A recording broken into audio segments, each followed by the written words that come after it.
back to Mindcast, Healthy Mind, Healthy Child, a podcast from the mental health experts from Radley Hospital. I'm one of your hosts, Tanuja Gandhi. And I'm Greg Fritz, your other co-host.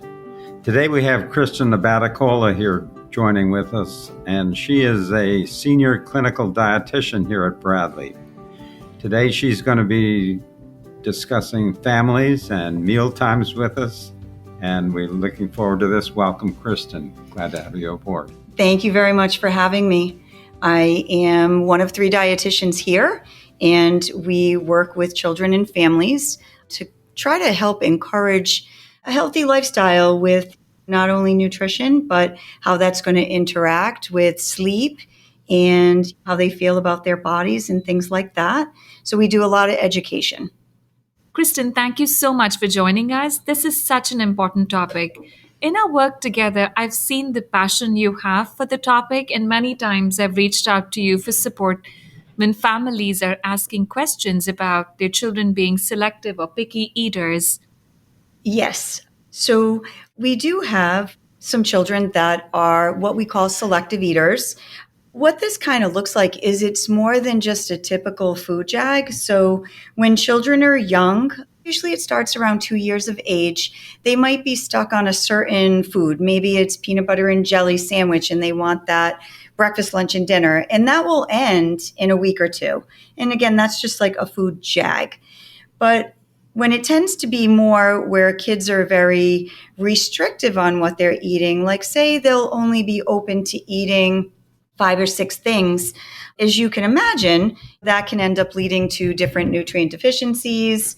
Lots of times they're excluding a food group or 2 food groups. So we look at something like that. Oftentimes it's fruits and vegetables that end up falling by the wayside.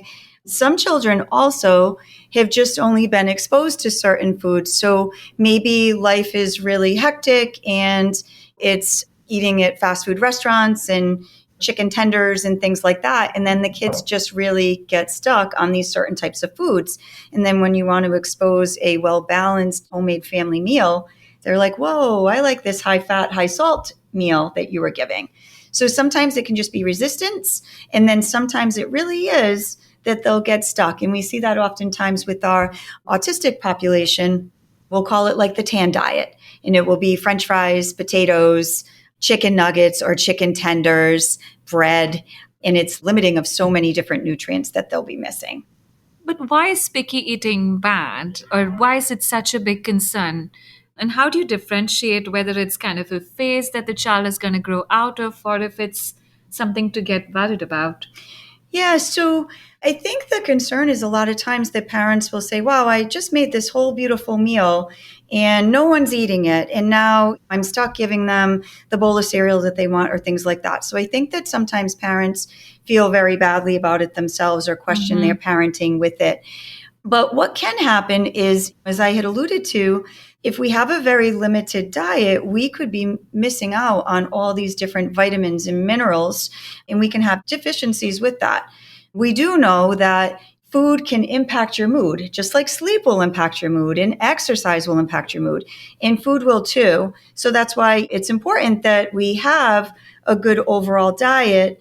And when it does become really problematic, I would say is when this is going on week after week and you're going out to eat and the kids are still stuck on the same food, or the lunch is coming back and it's untouched.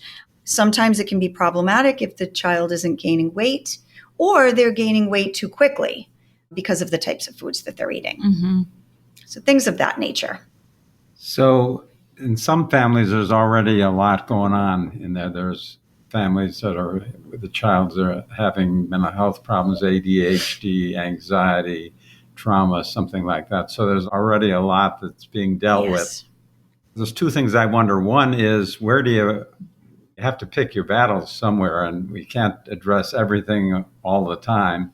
But the other side of it is that those problems, those mental health challenges, impact what goes on at the meals. So what can you tell us about how mental health issues intersect with mealtime challenges for the selective eaters? That is definitely of concern. many of us, even if there isn't mental health issues in the family, we're running around and we've got this soccer practice and I've got to get out of work and I've got to make dinner. And we have all of these things going on. When we have children with anxiety or depression, a lot of what will happen is we have some kids that will end up eating their feelings. So they're sad and food makes us feel better. It could be their comfort, especially with some children dealing with trauma. So food is their comfort. And then sometimes you will have people that when they get anxious, they're very uncomfortable. Like, if I put food in my belly right now, I am going to feel nauseous. I'm going to be uncomfortable and things of that nature. So it really is definitely can be anxiety provoking in and of itself when this happens. What I would recommend is that we try to encourage our children. We try to encourage them with certain foods. But I like to tell parents, and I didn't come up with this theory myself, but parents are responsible for providing the food and the kids are responsible for how much they're going to be eating of it. Mm-hmm. So we shouldn't be forcing. We don't want to get into battles at meal times. Food is supposed to be enjoyable. It's a time to connect. So we just want to encourage the kids to eat without forcing. And sometimes you need help from a professional in one-on-one working with the kids. I find a lot of this anxiety happens if kids have trouble going to school. Maybe right. They're afraid to go to school and then they're anxious about it and they're nauseous. So we try to develop different strategies for that. But yeah, it can be very difficult. What we know from our work with children who have ADHD or in general are struggling with depression or anxiety or other mental health challenges is that structure works. And I think it's a challenge for all homes to become perfectly structured. But there seems to be benefit to having structured times, including meal times, for when you're doing certain activities. What do you think would be helpful in terms of like having structured meal times, and how do you set that up? Or is it okay to kind of graze and snack every now and then? What would be helpful, especially if the child is a selective eater? Yeah, so you hit the nail on the head. Structure is key just for so many different behaviors. But the way that we have been taught to eat is all based off of structure. It's like, okay, even when our children were infants, what was they wake up, we give a bottle, we're going to play a little bit, we're going to sleep. It's a structure. We develop these patterns. Patterns are predictable. So with a child with anxiety or depression or ADHD, I think it's definitely even more so important that they understand and know what is going to happen next. So for meals, okay, like we have a breakfast, we have to allow enough time before school starts. I hear all the time that kids will be like, well, I didn't have time to eat. Right. We have time. We just have to make it. So putting aside the electronics, having a little bit of something to eat before school, getting the kids involved in the packing of the meals so that way they have something that they might be interested in. Okay, you come home from school, we have a snack. Here are some ideas of what snacks might look like. And then we go on. We have dinner. We have dinner as a family at 5:30, 6 o'clock. And we can't be so rigid that we can't deviate from it because that will always come up. But I find that kids do better if they know what to expect. And that also applies to meal times themselves. Grazing is definitely an issue, especially with kids. I find with ADHD, they have difficulty just sitting still. So to be able to sit for a meal can be challenging. And they like to just pick up something and move around and do something. But what will happen is all this grazing throughout the day, our little bellies don't have a chance to get hungry for a meal. And then mealtime comes around and we're not hungry for the meal. And then there's all the anxiety around the meal again, like I just made the meal and nobody's eating and things of that nature. So the more consistent we can be. And I like to tell parents, we have breakfast. Depending upon the age of the child, we have an AM snack. Then we're going to have lunch. And then we only have water in between until we have our afternoon snack. And then we have a dinner. So it's all these times we allow ourselves to get hungry. And I find that it seems to help. What about milk? It seems like parents sometimes are, when they're worried about the kids getting enough nutrition, say, drink your milk, and drink more milk. Milk it's a wonderful drink. It is packed with nutrition. It has protein. It has calcium and vitamin D, riboflavin, vitamin K. It's wonderful. But we really only need for kids to grow for the amount of calcium that they need. We only need 3 8-ounce servings a day. So I like to think about that as they can have a glass of milk with their meal. If they prefer to have a glass of milk with their snack, that's okay. I'm a big fan of milk at meals, water in between. But what will happen is too much milk, although it does have a lot of nutrition, too much can end up filling your belly. So if we're drinking 16 ounces of milk and then expecting the child to sit and eat a little piece of meatloaf and a scoop of mashed potatoes and a vegetable, they're going to be getting full off of the drink. So I would limit to 3 8-ounce servings a day. And it could also be, instead of milk, if they wanted to have an 8-ounce portion of yogurt or something like that. It's very similar as far as calcium goes. The other thing to keep in mind too is that calcium, which is the main reason why milk is pushed so much, it also blocks iron absorption. So if we're drinking lots and lots of milk, then we can be decreasing the amount of iron that's absorbed. And then we know that iron is going to impact our ability to sleep if our iron stores are low, in addition to other things. We've seen families trying to respond to increased hunger in kids on certain meds with snacks and chips or cookies because that's what the child probably wants to eat. So I'm wondering if you have some advice on smart strategies for families to manage the extra appetite that kids could be gaining due to medications or medical conditions and making those choices healthy choices. And let me make that a little more complicated, and choices that the kids are going to like. Oh, that last part definitely did make it more difficult. So yeah, I mean, we've all experienced hunger and how uncomfortable that feeling is. We don't want to feel that way. A lot of times what happens is the foods that we're eating are not fiber dense, or there might not be enough protein. So what can happen is we have a meal and then we get hungrier quicker because we're not really satiated, which leads to snacking, or it could just be a snack time. So what we want to think about is the same thing. We want to be able to have protein and fiber together is what's going to make the best snack. So things like that would be, it could be a yogurt with some granola and some fruit. It could be an apple with peanut butter or banana with peanut butter. It could be a string cheese with some fruit, things like that. It could be vegetables with some dip and a little bit of cheese, like say it sounds silly, but I mean, you can just take a paper plate, put out a few crackers, maybe some whole grain crackers, a few slices of cheese, a couple of vegetable sticks, a little bit of fruit. It's like a mini charcuterie board that's really fun. So sometimes just making things fun like that. It could be something as easy as like guacamole with like some tortilla chips. So I think the key part of this is we want something that's going to be filling. So then we're not hungry immediately after. And that fiber and protein is definitely the balance to go.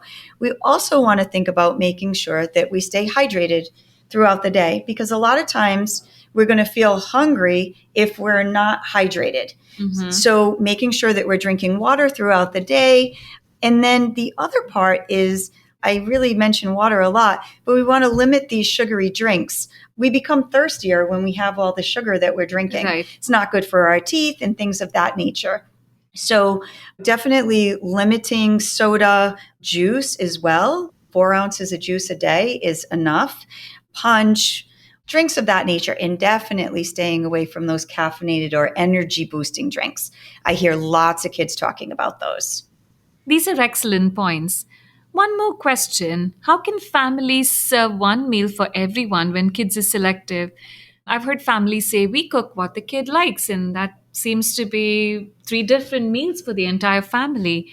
It seems like a big hurdle. Yeah, it can be really challenging. I know my kids are grown now, but one of my biggest challenges was always, what am I going to make for dinner? And I think every family is thinking about that. One thing that I like to emphasize is something that can be fun, like a taco bar or a pasta bar. So you're making pasta, and maybe you keep some pasta that's plain, and there's butter and cheese to put on it, or you have a little bowl with some sauce or meat sauce. It doesn't have to be very complicated. Could have some beans. I personally put beans on my pasta. I love it. Not for everybody, but some people might want some meatballs with it. So having some different things out, same thing with the taco bar. There's some meat, there's some beans, here's our shells, here's our cheese. And then the kids are assembling it themselves, pulling out the things that they really like, but at least it allows for everybody to have something that they might enjoy. And it's also important to keep in mind that if your child is only eating 6, 7, 8 things, maybe you put one of those things out. So you have a few different things. Maybe there's chicken and you know you're making grilled chicken and you know that they really like mashed potatoes. So you have mashed potatoes, make sure that that's available. And then you're having different components. So there's always something there that's familiar and comfortable. And it also takes 10 to 15 times of trying something, being exposed to it before you might actually like it. I try to always remind people that we need to be role modeling and having these good behaviors ourselves as adults. So if we're role modeling, like, wow, this is really good, and trying out things and our body language is in check, lots of times kids might be interested in trying something, the more we can get them involved with it. So saying, what's something you would like at dinner? Does that approach go for helping kids try new foods? I mean, oftentimes that's a hurdle, and it can get into a head-butting struggle. Yes, absolutely. I think that it's important for families just to encourage. Again, it's that encourage and not force. One of my colleagues, I'm going to throw it out there because she's going to listen and love this. She always says to the kids here, don't ick someone else's yum. So I try to let the kids know when I meet with them and provide a snack during my classes, we just say, you know what, I didn't care for this, or it's not my favorite. Because what somebody else loves, somebody else might not like. Right. I think that the more kids have maybe an active role in meal preparation or selecting some things is important too.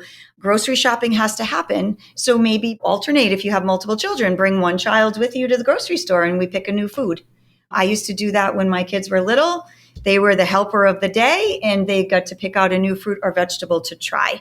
And they felt very empowered. It was very exciting. And also the other thing that I like to point out with this is we want things to be prepared in a variety of ways. One of the classes that I do with the kids that is a favorite is we do an apple taste test. And I will give them fresh apple slices, applesauce, and then dried apple. All taste very differently. And then what I do is I have a big Post-it sticker sheet on the wall and I tally how many kids love it, how many kids say it's okay, and how many kids say it's not my favorite. And then they have a nice visual to say, wow, I loved the apple slices and I love the applesauce, but I didn't like the dried apple.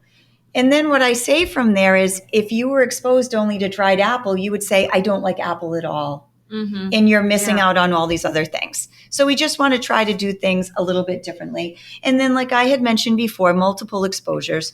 It's going to take quite a bit of time before kids will really turn on to it. One shot learning doesn't happen. Absolutely. So to change gears a bit, many of our patients in the hospital or in general, patients who are in treatment for ADHD or in our clinics can be on medications, in particular stimulant medications. And it is well known that they can affect appetite, not necessarily, but it's a big possibility. What's your advice for families who have kids on stimulant medications and they don't want to eat? Yeah, this can be challenging. We always tell people to listen to their bodies for when they're hungry, which is great. But when we have a medication that's affecting our appetite, it is very challenging. I have a few ideas. One that I feel is very important is definitely getting a good breakfast in before the medication is taken. So we know that the medication is only going to last for a certain span of time, and it kicks in very shortly after it's taken. So getting that breakfast in is important. Trying to pack something for lunch that the kids might like. And even if it turns out that they're just having a couple of snacks, Ideally, we love them to have a sandwich and a fruit and a little starch and a drink and all of that. But with these types of kids where they're just not hungry, maybe just like some chips and salsa, if that's what they want. It can be a snack food. It can be a yogurt. That's enough.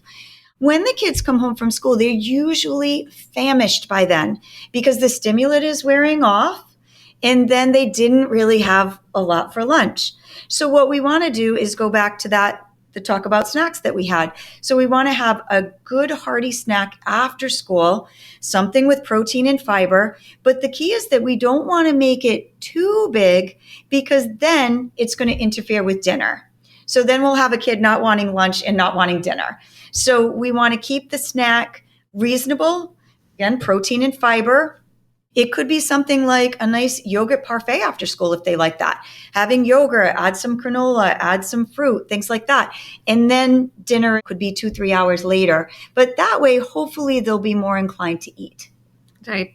And just an extra point to children who are losing appetite due to medication, especially stimulants. This is for our listeners, is that if it gets really concerning, make sure to follow up with the pediatrician or the doctor prescribing the medication, because not always is the stimulant responsible, but if it is, there are other things that you need to follow up on. Well, on that topic, do you have some ideas, Kristen, on healthy snacks? Yeah, I mean, ones that I think are great, cheese sticks. They're nice and convenient. They're easy. Kids love peeling them. Peanut butter and crackers, guacamole with tortillas, yogurt and fruit, or add a little granola in there. We want to have good food readily available. I know when I am hungry, I get hangry. I am not nice to be around. So if I'm really at that point, coming home from work, just like a child would come home from school, and I'm famished, I need to have something that I can eat very quickly. So if I have to be cutting stuff up and things of that nature, I'm not going to want to do it. I'm going to want to go for something that's quick and easy, and it might not always be the great choice. So just for everybody, not only kids like this, we want to have things readily available. So it might be spending a little bit of time with cutting up some pepper strips, cutting up some fruit. There are apple slices that won't brown. Guacamole, you can buy little cups of that and just peel off the top. So there's lots of things that we can do ahead of time that really don't take a lot of time, just to make it accessible so that it's easy to grab when we get home. Mm-hmm. Wow, this has been really helpful. We appreciate it, Kristen. Thanks a lot. You are so welcome. You break this down in such a reasonable way and always have a good, kind approach to it that I think is very helpful. Before we go, maybe you could tell us if you had one take-home message for parents who are having kids with mental health challenges and one thing that would help mealtime, what would that be? Oh, this is a tricky one. I've got so many up my sleeve, but I would have to say one of the biggest things is just to have a little grace. Dinner time is not going to be perfect every day. We don't want it to be an anxiety provoking for parents, for kids. We want it to be an enjoyable time. So have a little grace. We're doing the best we can. Maybe have a visual calendar on the fridge so people know what to expect for dinners. You can reinforce with certain things. It's not always going to be perfect. And then the other little thing, you're going to give me two things that I think are great takeaways. Two things. I can't emphasize enough that structure is key. It really, really is. We need to be able to expect what's coming. And I don't want to be blindsided at work. I want to know how my day is going to be going. And if all of a sudden I'm putting out all these fires or things start springing up on me, my routine changes, it's not going to go well. And I think that that's the same thing for kids. Absolutely. So having good structure. Well, Kristen, this has been a pleasure. I haven't met someone else who has this enthusiasm to talk about food. I mean, I love my food, but not talking about it. So thank you. For all our listeners, thank you for tuning in. For more informative podcasts from the experts at Bradley Hospital, please visit www.bradleyhospital.org/podcast. Until the next time,